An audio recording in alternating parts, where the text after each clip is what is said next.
What's up, guys? Subzeric here, back for another VOD review. Today, we got something really cool. This is going to be not the first time I've ever VOD reviewed this player, but the first time I'm actually VOD reviewing this player on their stream. This is Iron Bog. If you guys aren't familiar with Iron Bog, let me pull over their Liquipedia as well, because I think this really tells the entire story. I mean, this is a player who, you know, the past few sets has really been putting together just insanely consistent performances. Look at this. Magic and Mayhem won the APAC Golden Spatula, so this is kind of like the regionals in APAC. Then obviously went to Worlds, did, you know, okay, 25th. Went to Macau Open, went actually 10th overall, and I feel like this is crazy enough. Like going top 10 at a tournament like Macau with that much randomness is crazy. Then also into the Arcane APAC Golden Spatula, won that. So back-to-back APAC Golden Spatula wins is insane. Then went to the Tactician's Crown for into the Arcane and went 8th overall, and then, you know, looks like he's beasting in some of these other tournaments in Asia. So this is one of the best players in the APAC region, I will say. You know, you got YBY1 and Title up there who are very high up as well. So like those are definitely people that, you know, like maybe you can put them above. And there's someone else that I think oh yeah, and Bintum is another one that I saw this tweet from Clement Chu, who says he's kind of like on the Mount Rushmore of APAC with YBY1, Title, and Bintum. Honestly, I mean, I think Iron Bog's been doing even better than Bintum, so I think you can put him as a very clear, like, on the podium of 1, 2, 3. Maybe, I mean, with this level of consistency, you can maybe even put him over other people. You can't put him over Title, obviously, and YBY1's kind of a beast, but obviously an absolute beast. And what's really cool is he started streaming on Twitch. I'm also just gonna, let's look at his lol chest real quick so you can just see. Look at this graph, man. This is just absolutely disgusting. 2154 LP, by the way. Rank 2 is 1600 LP. He's 2100 LP. He's 500 LP above rank 2 with only 20 more games played than rank 2 and a lot less game played than these other people. You look at these stats. I mean, these are disgusting stats. 71% top 4 rate. 22% win rate is not that crazy, but the 71% top 4 rate on this few games played. And the graph is just up and to the right, man. I mean, these scores are disgusting. And yes, the crazy thing is he just started streaming on Twitch. He dropped a really long 7-hour stream yesterday. And so I thought, let's watch us some Iron Bog. He's also playing on his NA account. Once again, if anyone thinks that, you know, if anyone wants to make an argument that NA is not the best region, I mean, literally the best players in the entire world are coming to play on our server. So I mean, it's just light work. But yeah, let's watch some Iron Bog Smurf in NA. He is currently, let me move my head here. Whoops, I moved something else here. About 1000 LP in NA. So, I mean, very nice rank in NA as well. I mean, when somebody like this has the ability to be 2100 LP, I mean, that might even be, let me pull it up on the other monitor. That might even be rank 1 global right now, if you don't include China, which, you know, isn't kind of ranked in the same thing. Actually, he is slightly below someone who is on the Turkish server, but like, I mean, low-key, you just don't count that because it's a much less competitive server. That's the other thing, is you say like, oh, you know, I mean, maybe he's just playing on a weak server, but the Taiwanese server is not weak by any means. You have Jazz Latte on that server, who's just an absolute beast. You have a ton of other fantastic players on that server. So it's not like he's like playing on a weak server and just smurfing on people. He's playing on a very good server and smurfing on people. So first augment here, you have this Anima Squad augment. Honestly, both of the Anima Squad augments look exactly the same to me. This is support Spire though, because it's 10 every 10 seconds, right? So honestly, I don't even need to translate this one, but that's support Spire. I mean, honestly, a good option if we had some Anima Squad units. I think Anima Squad, after the buffs to it, is something that I think a lot more people are interested in playing around. But I mean, with 0 Anima Squad units, you can't really think about this. So I do think that's a pretty easy reroll. This is trade augment start, so we should also do some scouting to see what else is going on around here. I mean, Vanguard with these items, you probably want to lean away from this as well. So I don't think you want to take that. Hostile Takeover, lock yourself in a Cypher without Cypher, probably not as well. And then this one, okay, Golden Fleece. I mean, we also have 0 Golden Ox units. So honestly, pretty bad rolls here. If we wanted to take no trade augment here, we could look at Trade Sector or Support Anvil.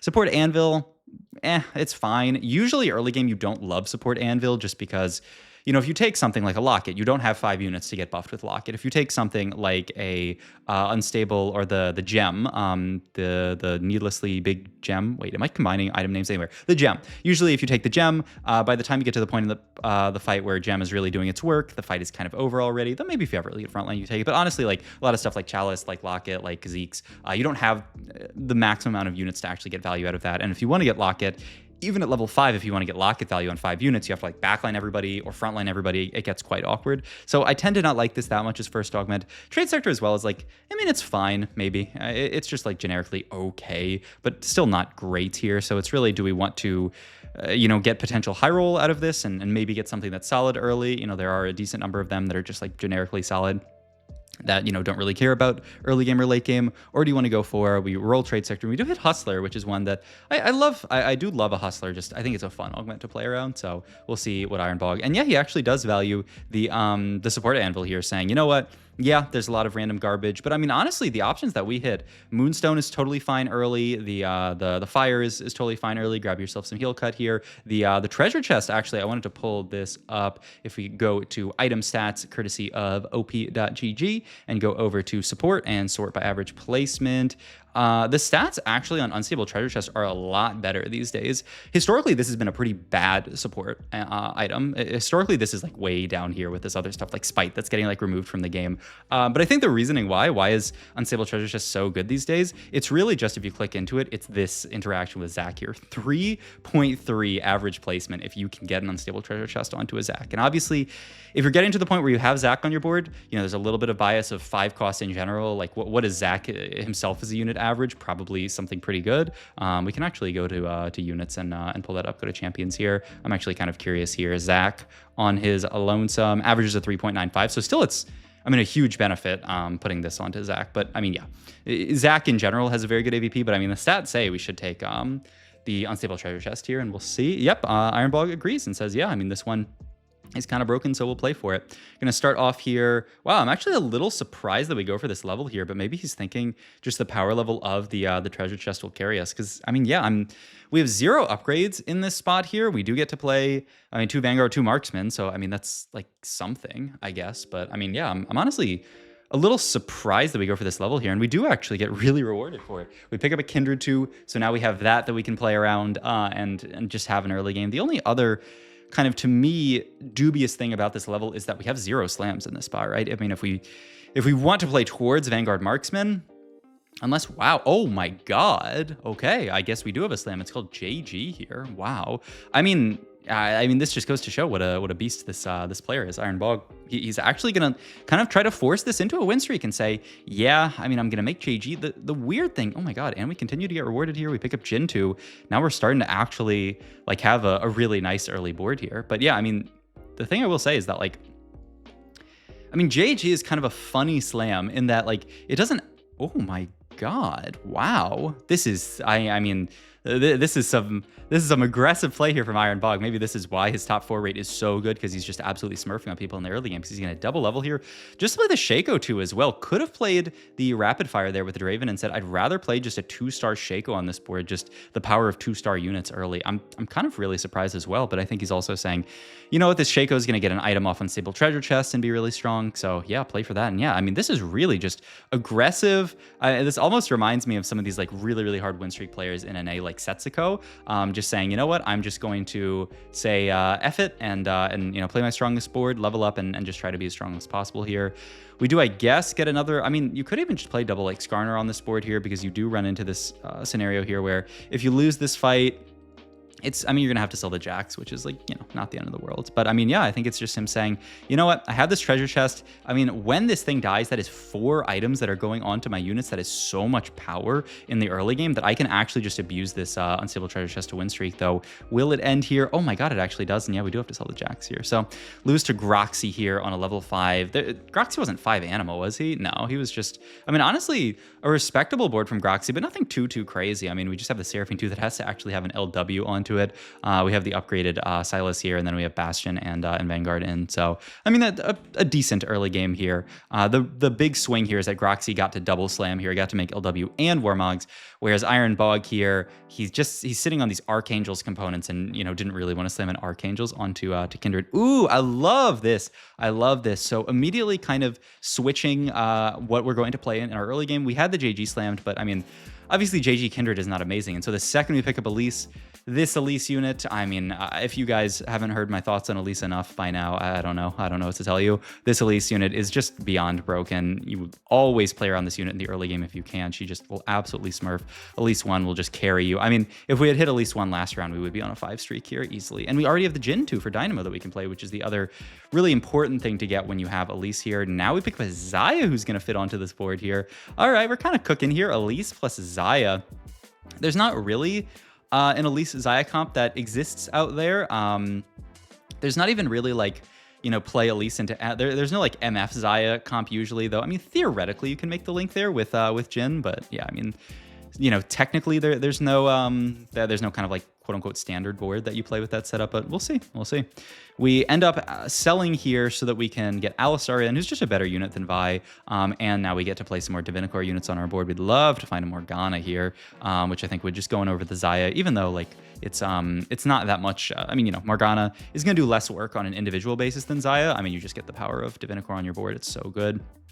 Item slams, by the way, we do have Spark if we'd like to make it. The other thing that I was going to say, well, let's look at Augment here, and then we'll talk a little bit about kind of our direction this game, because I think we're very open and in a very weird spot here. So, I mean, he actually looks like he's about to reroll Trifecta here, but I honestly do think Trifecta. I would take Trifecta over either of the other two options here. I think Trifecta is totally fine here, and then you play for like an Elise game here. You play like Elise Braum, but yeah, I mean it's certainly not overheal. And wow, I'm surprised he rolls it first, because I can't imagine taking all that shimmers here. I don't really. What? Oh my god, all that shimmers, and then we Collector as our only item onto Xayah here, and just say, you know what, we're gonna throw Collector here. We're gonna play the Darius here, which not only does this lean a little bit towards, I mean, you know, it's a Darius over Alistar, which honestly Darius is probably a worse unit than Alistar, but you do get to hold on to the Darius, which does kind of open up. We have TF, we have Darius, like us to potentially end up playing around Misfortune, which I think is the idea here, is MF and Elise, and then we can play something like that. We'll see though. But okay, I mean, Collector's a great item. I'm just, ooh, Xayah pair here. I mean, things are getting kind of interesting, but I mean, that's a fine unit, you know, Collector's a fine item. I feel like, you know, stage 3 getting a Collector, you've lost the ability for Collector to farm you up a bunch of gold. Certainly, we're going to level up here and just go level 7 here and continue to play for Streak. And we are going to make Spark. Yeah, we were talking about the Spark Slam earlier. I think the Spark Slam makes perfect sense.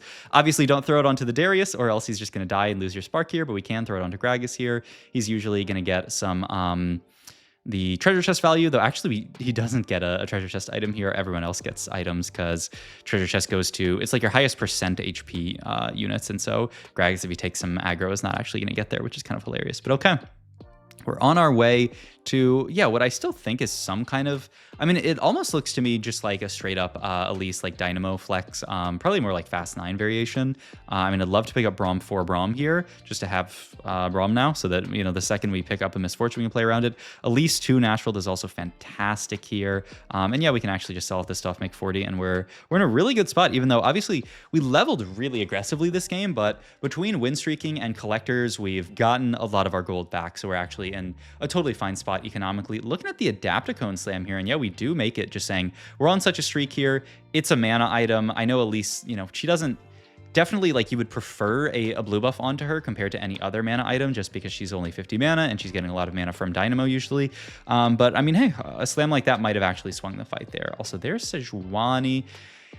I mean, the normal line that you would play Xayah into is, you know, Vanguard Marksman or Anima, but we're obviously not thinking either of those. It may be, I think the most obvious setup here is just Xayah's item holding for Misfortune, and then we're just going to cut Xayah for MF, and that's literally just our board. Cut Xayah for MF, level 4 Morgana, have 4 Dynamo in, you get Syndicate in, and you feel fantastic. So I think that's what we're leaning towards here, but we'll see. I mean, once again, the world is kind of your oyster when you're on this much of a win streak, 97 HP, 6 streak. I mean, just a beautifully played early game from Iron Bog, and I just love a lot of his augment selections are things that I really wouldn't have thought of. Just a random gold collector onto the Xayah, but I mean, she's farming it really nicely, and the idea being, when we later game get to a Misfortune, this Misfortune is going to do great work with the gold collector as well. Gold orb there is a Pan. You can make Dynamo emblem very easily, and we do actually have Dynamo emblem as a slam here. There's Zaya too, which we do make here. I think some people would not even make that just because we think it's going to come out later, but it is going to be certainly our strongest board for now, so I think we do kind of have to make it.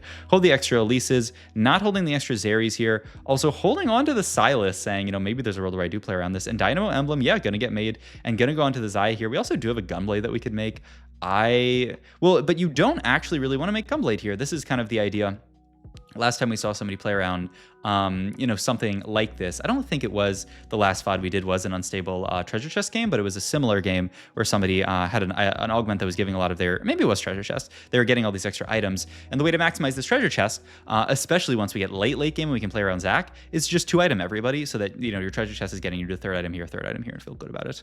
I would be very excited about a cloning facility. Just because, I mean, we're playing around Dynamos. If we find an Aurora cloning facility, Aurora, I've talked about it a million times. This augment synergy is completely busted, so I'd be excited about that. You could actually also take the duplicators here. We have 5 Elise, and then just roll here, hit Elise 3, and be happy with it. But I think cloning facility is so broken that you should still lean it.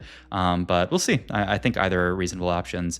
I would be surprised if we took portable here, but maybe there's something. Yeah, I do think cloning facility is so good. Oh my god, and there's our Aurora here. Can't be over Elise though, surely. Surely we're cutting Morgana, right? I mean, you got to play this Elise too for now, yeah. But now we have the Aurora in, and so we can start throwing stuff in here. I mean, I will say, yeah, we could fit Garen here.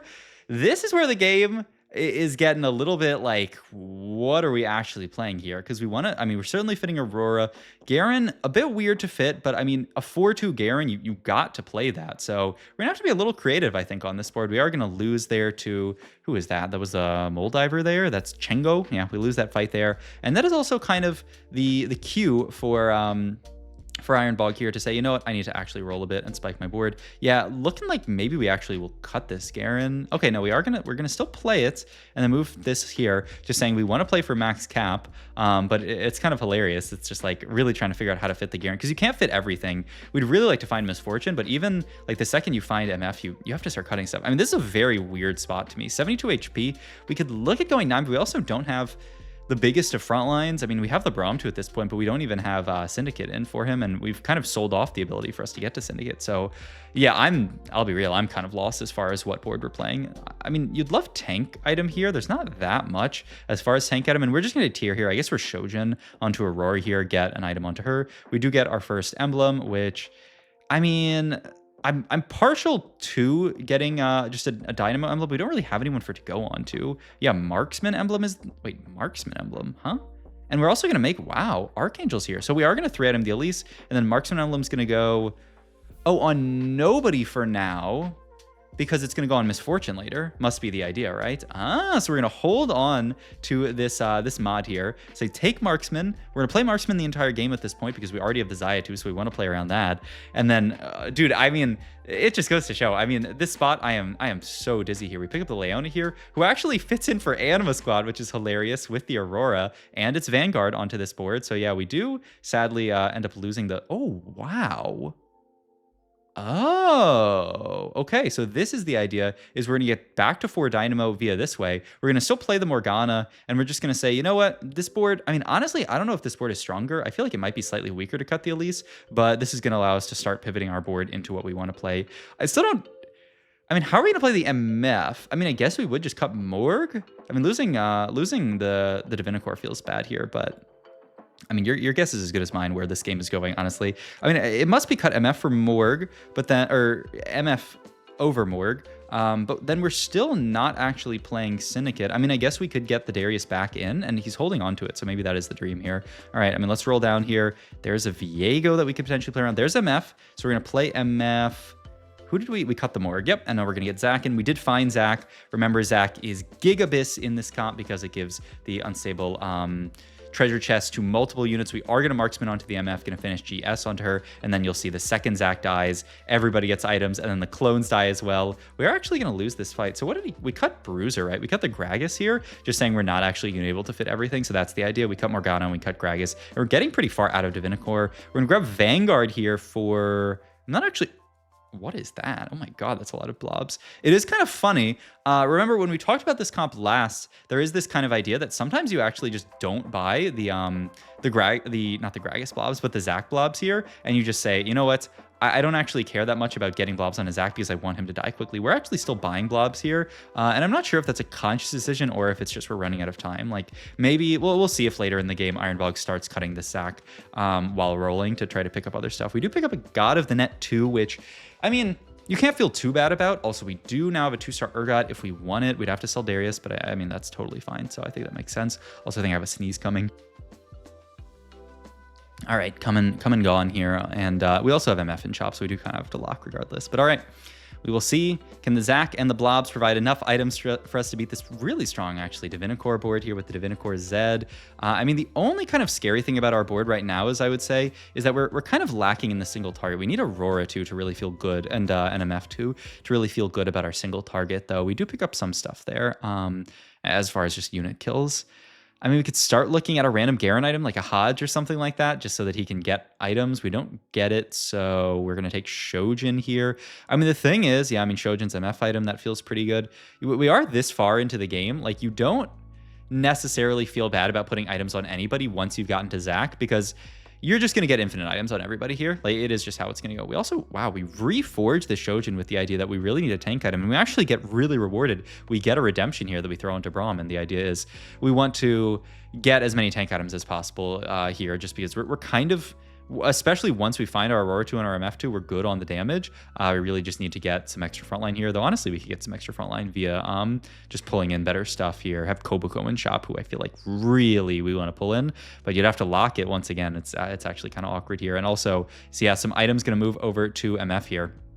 I'm just going to say, you know what's, obviously Dynamo Emblem can stay here, but now that we have this set up, we want to get to 2 item so that we can guarantee that we are getting 3 item with the treasure chest. So yeah, wow, this is such a scary lobby actually, because I feel like Iron Bog's board is not bad at all, but we're actually still losing fights. I mean, top 4 locked in at least because of such a strong win streak, but that was, I mean, 380 stack there, Renekton 2 with Rapid Fire Emblem, which we know is just, I mean, it is really high cap. Oh wow, these are some of the worst options possible. We're just gonna grab Syndicate for the extra stats, the HP and the damage amp there, and we're just gonna throw that onto, who was it? I mean, honestly, would you just throw it onto Aurora here if you hit Aurora 2? I mean, maybe you have to roll here first, see if we hit Aurora 2.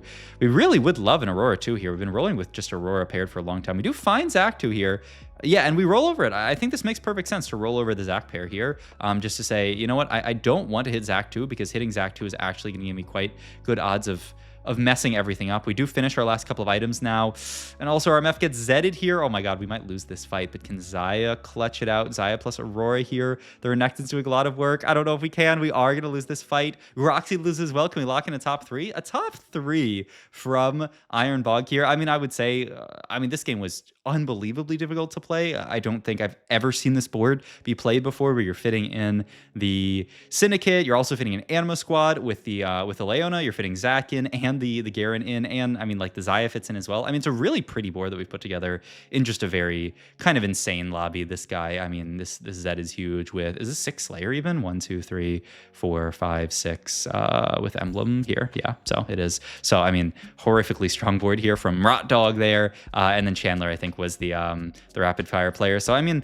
I would say a very solid top 3 from Iron Bog, and a really hard game to pivot, but it just shows the level of this player that, like, I think a lot of people would have gotten dizzy this game.